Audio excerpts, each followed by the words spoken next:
Time for the only radio show of its kind. Auctioneers of antiques, collectors of cool, veterans of vintage. It's the Donley Auctions Hour on AM 560, The Answer. For the next hour, enjoy great information about buying and selling antiques and collectibles, and some interesting stories. Now, the Donley Auctions Hour. Welcome to the Donley Auctions Hour. Thank you for joining us.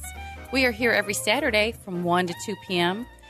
Just say, Alexa, play the Donley Auctions Hour on AM 560.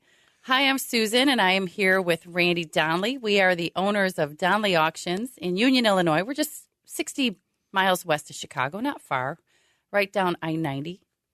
Come see us out by the Wild West town. Hi, Randy. Hey, Susan. What are we talking about today? We're talking about something. Yep, toys. This week we're talking about antique toys. Antique and vintage toys, too, because I think that is something everybody probably has. Well, and you know what's interesting, of course, we keep stressing this on our show from week to week, that sometimes it doesn't have to be antique to be collectible. And valuable, and sometimes antique gets too old for people, and prices can drop. But can you tell us real quick the difference between an antique toy and a vintage toy? Give us those years so people know what we're referring Susan, to. I don't know that is a hard line in the sand. Antique toys was what we commonly refer to as the old cast iron like arcade type toys and everything, and Hubley and that. But toys go all the way back, into the 1800s, of course. But I would have to say what we consider antique pretty much ends at World War II. Okay. And so from the 40s, 50s, 60s, we start to refer to that more as vintage rather than antique. So all the toys I played with are considered vintage. How did that happen? Actually modern, I'm sorry. Oh, my gosh. I don't think they even happen? fit into vintage at your age. Well, let's touch base real quick. How is everything going at Donley Auctions this week? Wow, it's crazy week because we've got an auction leaving and another one going and or coming rather, right. And it's always chaos. We have so much stuff walking in the door from the radio show. Actually, I know. Thank you to our listeners out there that are calling us. Last week we talked about guns and the upcoming military auction, which is in May. And, of course, a gentleman walked in with just a absolute beautiful engraved Colt pistol. I couldn't believe it. That'll be in this auction. Yeah.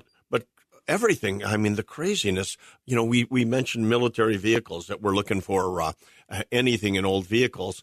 The gentleman walked in with a tail section of a World War II German aircraft. Mm-hmm. And he said, well, I don't have the whole airplane, but I got a part of one. We'll take that. And I'll tell you, fragments do just fine, especially when it comes to aircraft. So that auction you're talking about, those items will be in our May 19th or 20th Guns and Military auction. Sure. Okay. Mm-hmm. Tomorrow, Sunday, March 12th, is the kickoff of our vintage license plate auction. The lots start closing at 9 a.m. So it's been online for over a month now. Yeah, so I wouldn't call it the kickoff. I'd call it the end. The kickoff of the end of it. It's been up for a week already, so or a month. It's been a month. You got to get your bids in by tomorrow. So you can go to donleyauctions.com and click on the vintage license plate auction and get your bids in now. Sure. Tell them about the phonograph auction next weekend. Oh, my gosh. A great auction coming up with antique phonographs and music boxes and records, parts, just anything and everything. We've got about 3 different collectors' collections all going up at the same time. But we're selling all kinds of stuff that's not necessarily even phonographs. We've got vintage guitars and amplifiers, ham radio equipment. The radio selection is phenomenal.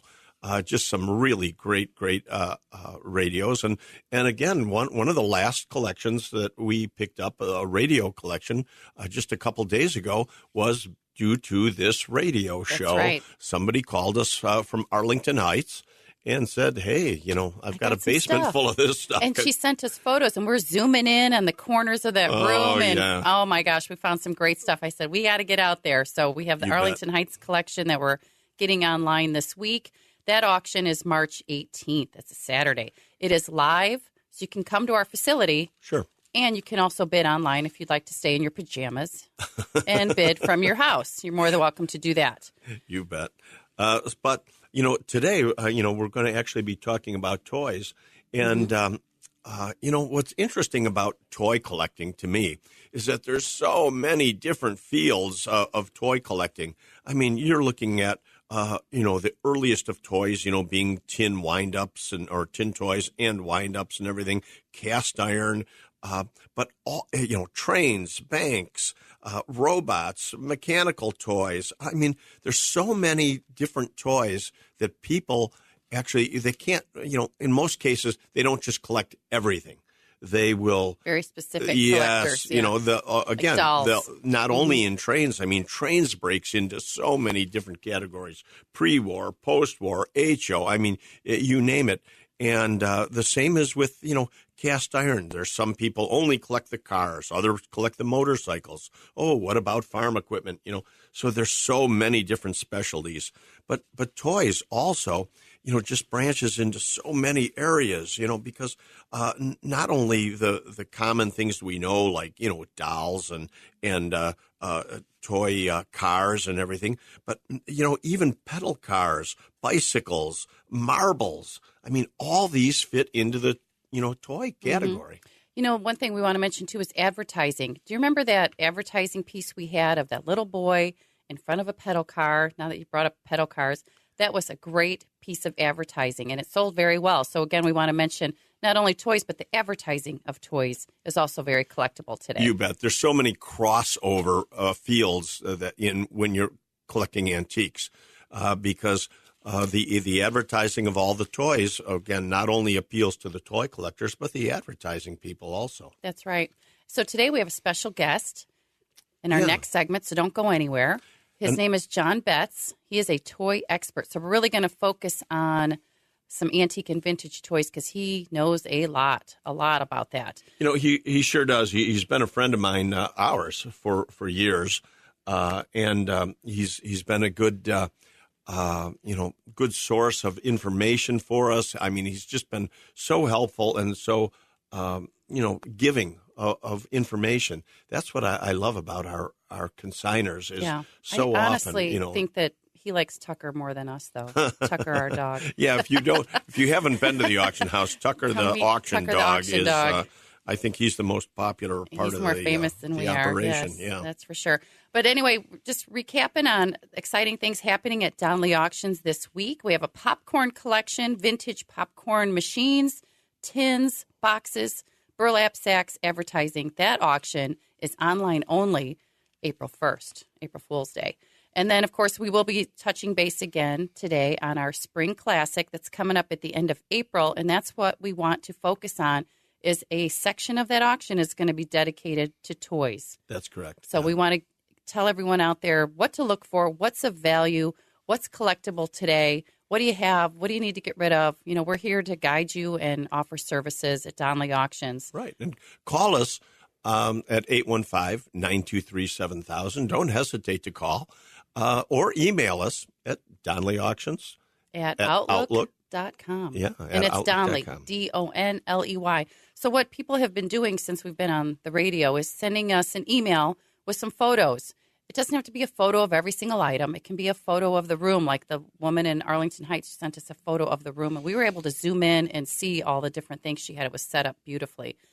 Same thing with you got a group of toys, just send us a photo of it. Sure. We'll be able to look at it. And it's sometimes just as easy for you to take a photo with your phone nowadays and text it.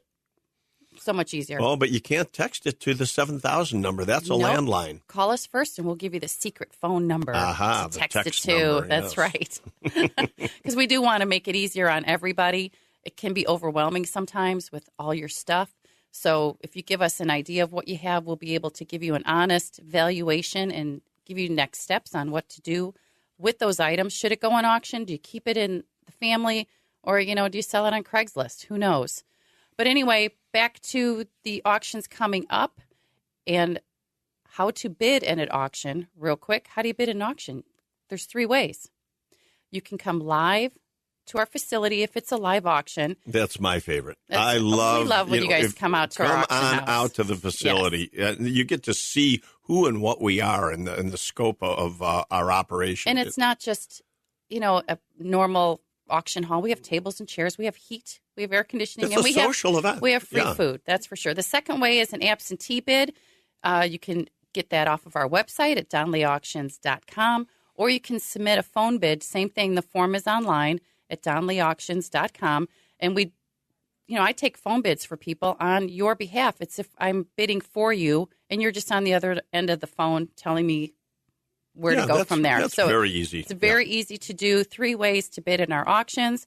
Go to donleyauctions.com. We've got 1, 2, 3, 4, 5, 6 auctions coming up. Right. At least. We got several more in the But if you have toys at home, stay tuned for this program, because we're going to tell you how to consign your toys and get them up at auction. Stay tuned. Don't go anywhere. John Betts coming up, our special guest today. You are listening to the Donley Auctions Hour right here on AM 560, The Answer.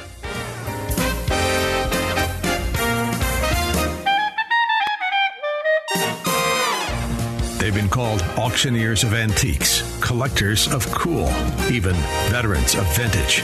And they can introduce themselves. Thanks for listening. This is the Donley Auctions Hour on AM 560, The Answer. Welcome back to the Donley Auctions Hour. I'm Susan. I am co-owner of Donley Auctions in Union, Illinois, here today with my partner, Randy. Hi, Randy. Hey, Susan. We're talking today about antique and vintage toys, and our special guest today is our good friend and consignor and a buyer. He's an all-around kind of guy, John Betts from Woodstock, Illinois. He is a former partner of a company called Retro 123, which made 1/8 scale models of some amazing trucks and cars and buses. But you know what? I don't even want to call those toys, do you? Those are not toys. No, they're scale models. Scale models. Hi, John. Hey, John. Hi. Thanks for joining us. Yeah, John, one thing I love about having you on the show today is that, you're not only a collector. You've bought and sold all these fabulous items over the years, and you specialize a lot in these antique toys, but you're also a manufacturer. How many people really can say that? You are so well-rounded in this industry. It's an incredible resume you have. Well, to go one step further, I designed every model that Retro 123 ever sold, and I've designed toys for other toy companies. So incredible. 40 years of doing this. It started actually designing collectibles for companies. Well, I don't even know if you're going to know these names. The Bradford Exchange, UNESCO, and of course, sure. 56. Mm-hmm. Yeah, well, once collectibles kind of fell out of favor, I started designing toys. And one thing led to another, and it's been my entire adult life. It's been interesting. What kind of toys were you designing, John? I've seen your workshop. I've seen your building. Tell everyone what kind of toys you design. Well, I got to back up a bit. First of all, the average toy in the U.S. market lasts in the market for less than 12 months. Wow. So, wow. Really? Yeah, it's that hard. And the problem is with today's consumer, out of sight, out of mind, and they're always onto new things. Things don't hold your attention like they used to back when we were kids. I am fortunate in that respect by if you were to go to Google and type in Geo Safari motorized solar system, you're going to find a toy that I created for a company called Educational Insights, and I did that in 2000. And you can still buy it today at Walmart, Amazon, Target, retailers all over the country. That toy's been around for 23 years. That's the exception, not the norm, because I've done a lot of other toys, and they haven't lasted a year. Wow. I was still just last night when we were doing research, we came across the hula hoop Back after the war, 1946, when the hula hoop came out in about 1958, I guess Whammo had it, right, and they sold like 25 million in 4 months. But right after that, even though it continued to be a toy that sold for years and probably still sells today, I mean it was done. I mean, the big surge was over, and they were on to other things. You're 100% right. Right. But and then, conversely, look at Monopoly, look at Candyland, look at Operation. Those are called evergreens, which means they never go away. Wow, and that's interesting. Evergreens. Yeah, well, and it's a whole different dynamic today than it was even when I was a kid growing up. Uh-huh. I read real quick. I just read in my research last night. The original Monopoly game sold for $147,000. Yeah, the original Monopoly game. And I'm surprised there isn't more than that. I mean, it probably should be. Who's got one in their basement? Go check. Yeah. Everybody's running to their basement, to the shelves right now. And you know what's funny, too? When you think of Monopoly, do you know how many derivatives there have been made? There's been Monopoly based on Chicago, Detroit, Miami, New York. I mean, they just keep reiterating it, and it's never going to end. But then there's some other toys where they got a shot at one run, one and done. Well, and that's... Today, let's try to help our listeners with what they might have in their basements and garages or rec rooms or whatever. Let's think about this. What kind of toys should they be looking for? So many things have unfortunately gone down in value in the collecting world. But what's really hot right now that people should be looking for? You know what never goes away? Space. Oh, you got that right. Robots are so hot. The funny thing about space, especially space from the 1950s and going into the 60s, before space became real, it was imaginative. Right, it was science fiction. Around. Exactly, yeah. Right. I always like to say it's not a real rocket ship if it doesn't have rivets. And that's... Well, because that's what it was before NASA showed up with their sleek, bullets, and it just captivated. Here's an interesting thing. Back in the 50s, there were space kids and there were cowboy kids, and the cowboy kids outnumbered the space kids probably by 20 to 1. Now you fast forward 50, 60 years, and the cowboy kid is long gone. But the space kid's here. But what makes those space toys so rare is that they didn't make as many cowboy toys.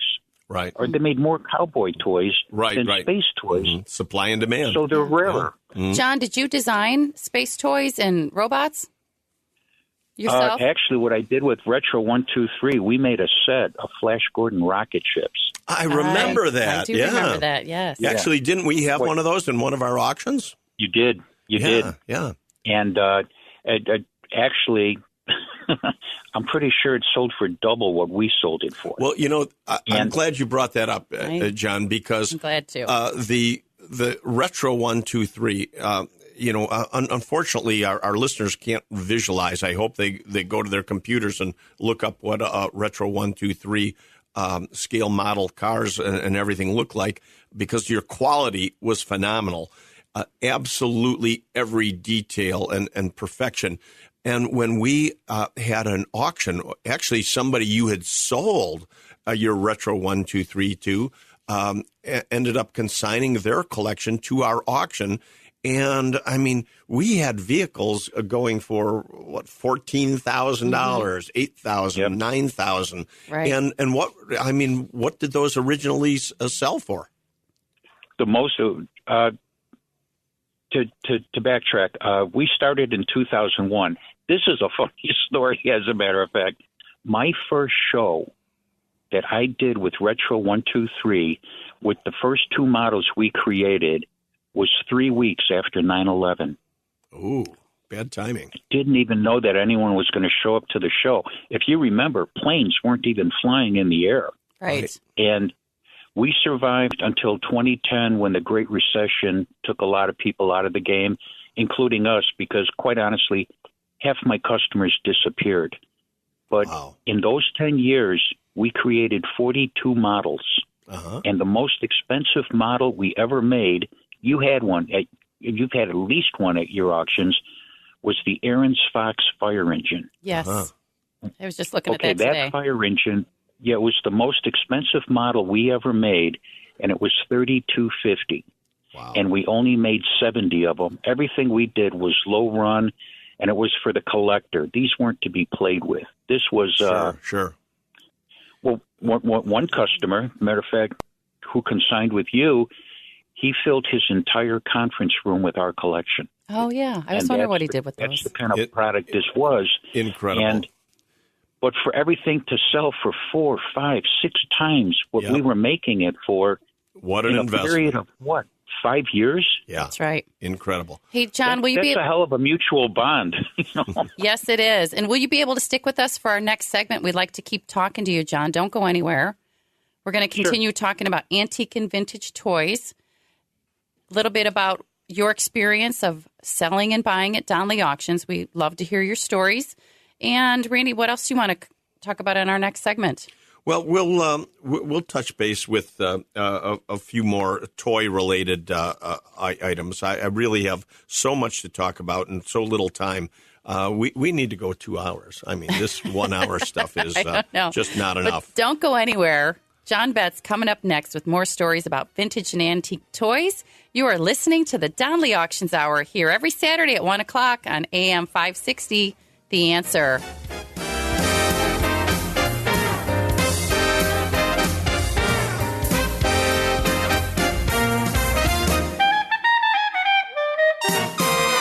You're listening to the Donley Auctions Hour on AM 560, The Answer. Welcome back to the Donley Auctions Hour. Thanks for sticking with us during that break. I'm Susan, and this is Randy Donley. We're with Donley Auctions in Union, Illinois, and our special guest today is Mr. John Betts from Woodstock, Illinois. He is our resident toy expert, well-rounded man with lots of experience. Hi, John. Hey, John. Hi, how are you? John. Hey, Randy. Yeah, John, it's always good to talk with you again. But over the break, you were mentioning something I found really interesting, and I of course, think our guests will, about how after World War II, explain what you were telling me about all these big high-tech engineers became toy designers. Well, that happened. Most people don't realize this, but during the 1950s, the best toys, mechanized toys, battery-operated or tin friction, they were either made in Germany or they were made in Japan. And there was a reason for that, because after World War II, the Allies did not let those countries have military industries, producing tanks and rockets and fighter jets and all that. So all of these engineers were out of work. And a lot of them wound up at toy companies. And they told their bosses there, hey, Siegfried, this airplane that we've been making for years, with a couple of gears, I can make the doors open, I can make each propeller run individually, and I can make the landing gear go up. And that's what happened.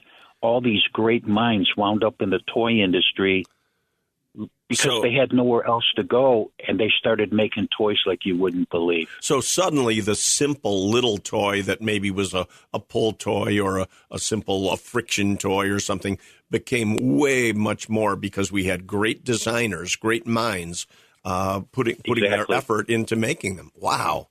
That's really interesting. There's another funny aspect to all of this, too. If you can find a toy worth pulling apart, because I don't recommend doing it to a nice toy, but if you can pull an old friction toy apart, say from the 1950s, that was made in Japan or Germany, there's a good chance you're going to find out it's an ex-beer can or detergent or soap tin that wound up as scrap metal at the factory that made detergent, because toy companies would dumpster dive their garbage for scrap metal because they weren't given access to metal because they were considered low priority. Wow. So they literally built with scraps. That's amazing. You know, Yeah, I can't believe you're bringing that up because I had to repair a toy, several years ago, and I was shocked when exactly that. The outside of it was a Donald Duck, all painted up and looked great. I opened it up, and the inside of the tin was, in fact, just what you're saying. It had been printed for a different purpose, and it was recycled tin. Really interesting. And that was not the exception. That was the norm because they were considered low priority. Wow. Oh, by the way, one other thing. Do you remember about 20 years ago at the toy shows, all the Japanese were coming in from Japan and the Europeans were coming in to like the Chicago Toy Show at Kane County? Mm-hmm. Well, what people don't realize is that back in the day when they had to rebuild those countries, they weren't allowed to keep the toys that they built in country. They had to export them for dollars. And that's why a lot of Japanese people would come over here to buy toys they were denied as kids. Well, again, you're spot on in bringing that up because, at Donley Auctions, of course, we have buyers from all over the world checking in with us. Our online presence is phenomenal, and so many items that we sell are constantly going overseas. When you guys were talking about taking things apart, just to give you an idea of the age difference between the three of us, when I was little, we used to take apart the Stretch Armstrong doll. That's what we were tearing apart. Well, and you were just talking about your one of your favorite toys, the 8-ball. Yeah, my favorite toy was the Magic 8-ball. Remember that, where you shake it, turn it over, and it gives you the prediction of actually a yes. You ask it a yes or no question, and it gives you an answer. So mine, as a child, I would always ask, "Does Scott like me?" And it would say, "Don't count on it." And I'm traumatized from the Magic 8-ball growing up. Tell me what you said. This shocked me. What's actually in the 8-ball? When they first invented it in 1946, they had to float it with molasses. It was the only thing that could get that little dye in there to float. Now it's just like an alcohol dye, dyed blue. Yeah, but they're still popular today. Isn't Etch-a-Sketch graphite? Etch-a-Sketch graphite, too. Yeah, we used to play with that a lot. Much fun with that. And that's a lot of the vintage stuff. I don't know if Etch-a-Sketches are still valuable today. I don't know. But we'll talk more about that in our next segment. We're going to wrap things up here with you, John. Is there anything else you want to add? You're very interesting. I love your history stories. We've got about 10 seconds. I got a ton of them. I'd love to come back. We'd love to have you back as a guest on one of our other shows down the line. And hope to see you, John, at our April Spring Classic. As you know, that's I'm always there. Our big auction we have two big ones every year. And John is not only a buyer, but a consignor. So I'm hoping, you have great experience with us. By the way, just so you guys know, I don't even know if you guys know this or not, but you hold the record with me for selling the most expensive rocket ship I ever owned. Wow. What? Wow. What a great way to end the show right here. Yeah. Thanks, John, for that. I did not know that. $38,000, but who's, We'll take it. Who's counting, right? Join us after the break. We're going to continue talking about Donley Auctions. You're listening to the Donley Auctions Hour every Saturday here on AM 560, The Answer.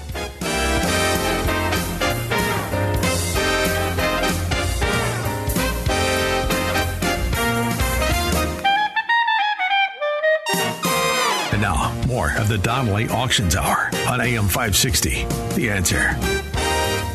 We are back with the Donley Auctions Hour. Thanks for sticking with us during that break. We had a special guest on today, John Betts. He's our toy expert, consignor, and a seller, and a buyer, and a manufacturer of toys. Wow, was that interesting? Yeah, he's always got some fun facts. I love he'll be back with the history. And that's what I really like to focus on in our shows is the history and the education of collectibles. One of the things that John was touching on as we were signing off is he brought up the fact that we actually sold for him a kiddie ride, a rocket ship kiddie ride for $38,000. That's right. It was a kiddie ride. Yeah. Not a toy. Well, but you know what? Again, all these things blend into one another. They do. The collecting hobbies. For example, at that auction, we had a large collection of pedal cars. That's how we got into the kiddie rides also, is pedal cars and kiddie rides and everything. It just keeps graduating to the next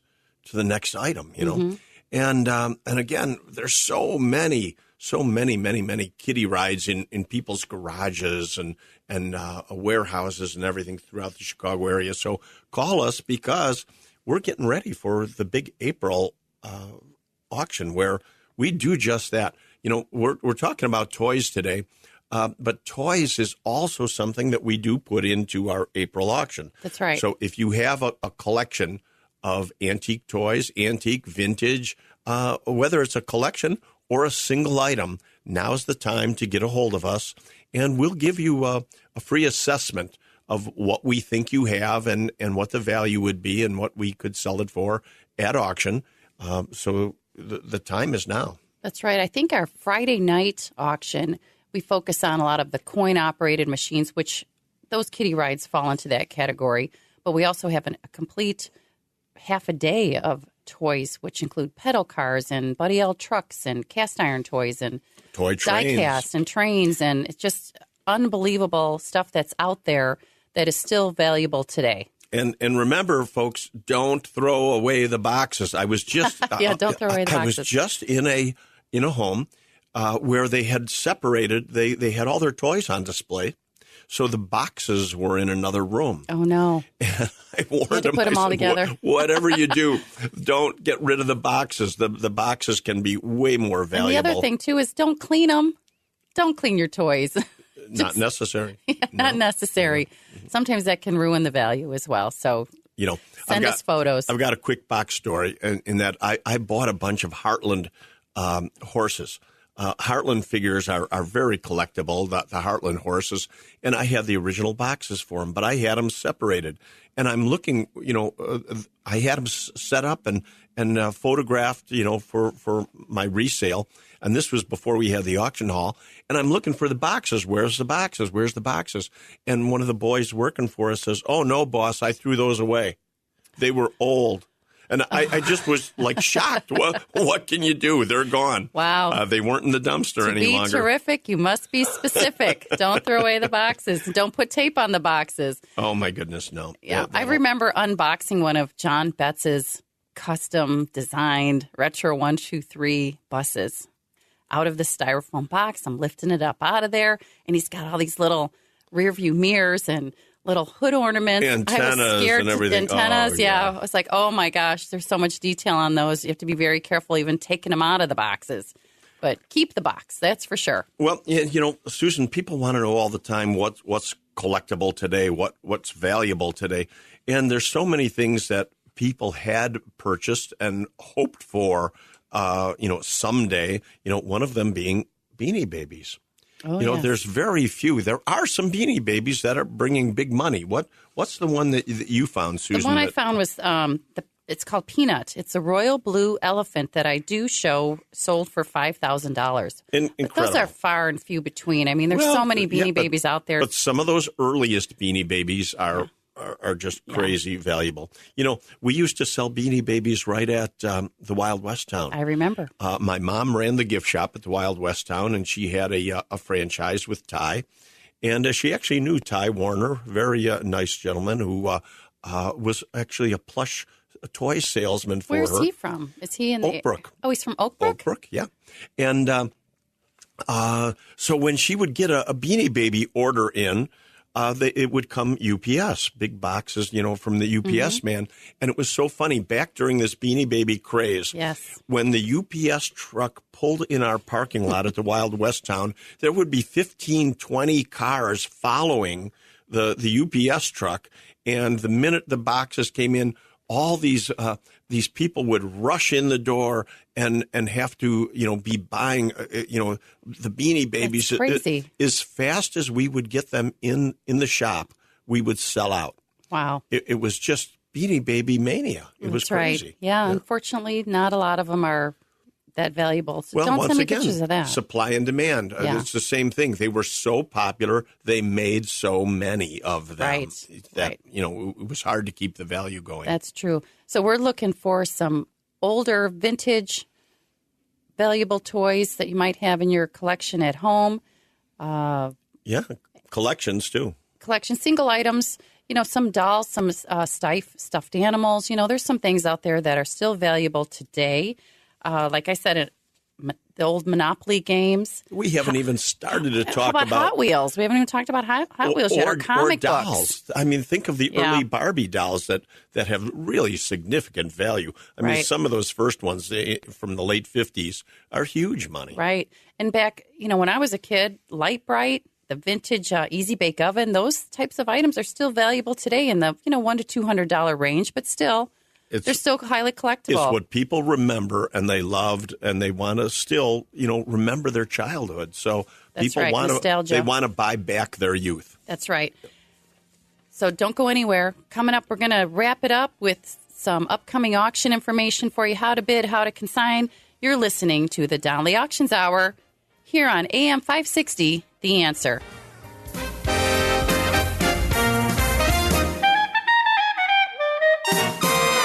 The Donley Auctions Hour continues now on AM 560, The Answer.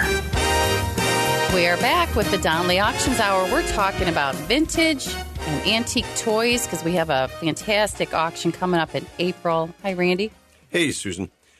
You're right. We have to get you to call us soon now because April is around the corner in auction world, because we have to not only get you to contact us, email us is the easiest, and then we assess. We come out. We have to pick it up, photograph everything, and get it online. So time is of the essence to get into the April auction.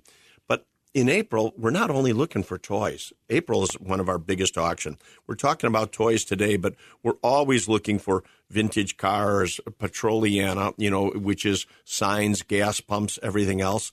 But Sunday after the show, the day after the show last week, Susan, I went and looked at a 1912 Harley motorcycle. I remember. Oh, my goodness. It's something we're trying to get consigned for this auction. Barn find. It was a barn find. And what an incredible, complete vintage motorcycle. So if you've got vintage motorcycles, we already have about 10 motorcycles consigned to the April auction, but we need more. So if you've got motorcycles, let us know.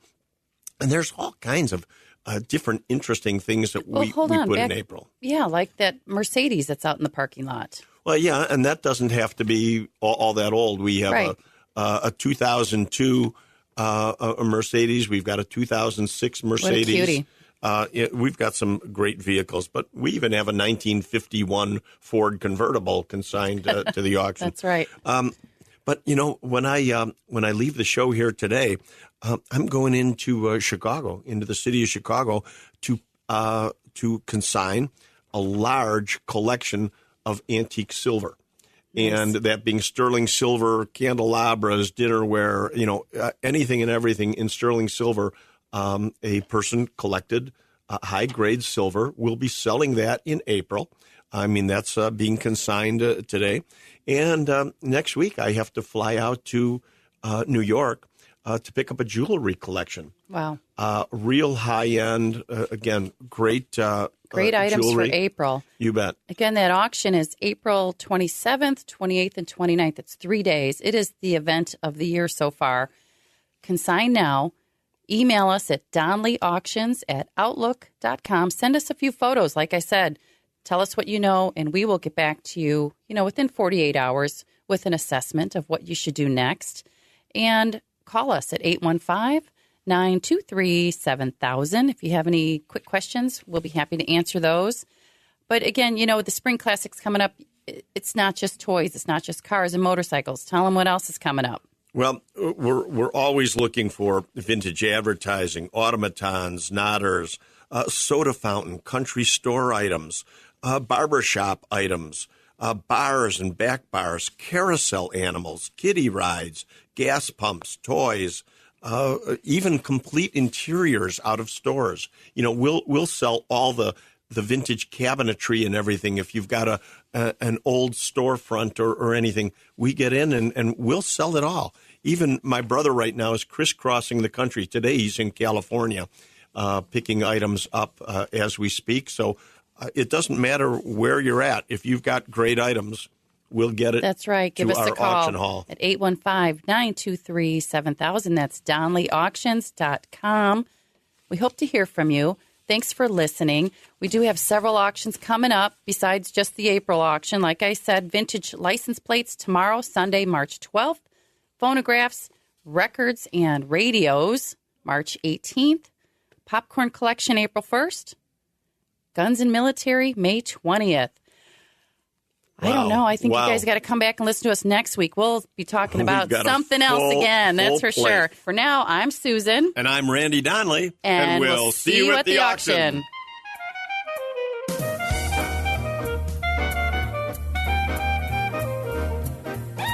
Thanks for listening to the Donley Auctions Hour on AM 560, The Answer. Check out all the latest information on upcoming auctions and collectibles at DonleyAuctions.com. And while you're there, you can contact someone about buying or selling your collectibles or estates. That's DonleyAuctions.com.